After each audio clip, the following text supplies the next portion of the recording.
चापडगाव तालुका कर्जत येथे प्रतिबंधित अफू गवताची शेती करणारा आरोपी 47,64,180 रुपये किमतीचा मुद्देमालसह जेरबंद. स्थानिक गुन्हे शाखा अहिल्यानगर व कर्जत पोलीस स्टेशनची कारवाई.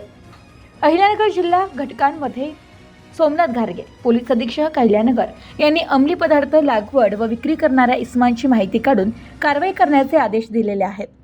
सदर आदेशानुसार अंमली पदार्थ विरोधी टास्क फोर्स नोडल अधिकारी तथा पोलीस निरीक्षक किरण कुमार कबाडी स्थानिक गुन्हे शाखा अहिल्यानगर यांनी अंमली पदार्थ विक्री सेवन व अफू लागवड करणाऱ्या इसमांची माहिती काढून कारवाई करण्याबाबत अनंत सालगुडे, समीर अभंग, पोलीस अंमलदार दीपक घाटकर यांना आदेश दिले.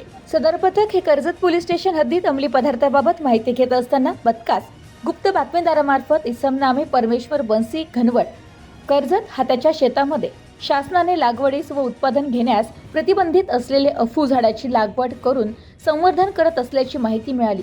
सदरची बातमी कबाडी यांना कळविली असता त्यांनी कर्जत पोलीस स्टेशनचे प्रभारी अधिकारी अंमलदार यांच्यासह कारवाई करण्याकरिता आवश्यक त्या साहित्यासह पोलीस स्टेशनमधून सरकारी वाहनाने निघून पाचडगाव शिवारातील शेती गट क्रमांक 13 ची माहिती काढून तेथे जाऊन खात्री करत शेतामध्ये राखण करताना दिसून आला. तेव्हा त्यास ताब्यात घेऊन त्याचे नावगाव विचारले असता त्याने त्याचे नाव परमेश्वर बन्सी घनवट वय 68 वर्ष असं सांगितलंय. तेव्हा पोलीस विजय झंजाड यांनी ताब्यातील इसमाकडे शेती व शेतीतील पिकाबाबत विचारपूस केली.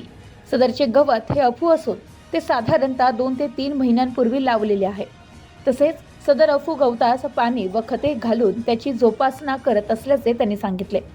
ताब्यातील आरोपीच्या शेतातून 47,67,180 रुपये किमतीचा प्रतिबंधित अफूची झाडे असा एकूण 47,64,180 रुपये किमतीचा मुद्देमाल जप्त केलाय. तर पुढील कारवाई पोलीस करत आहेत.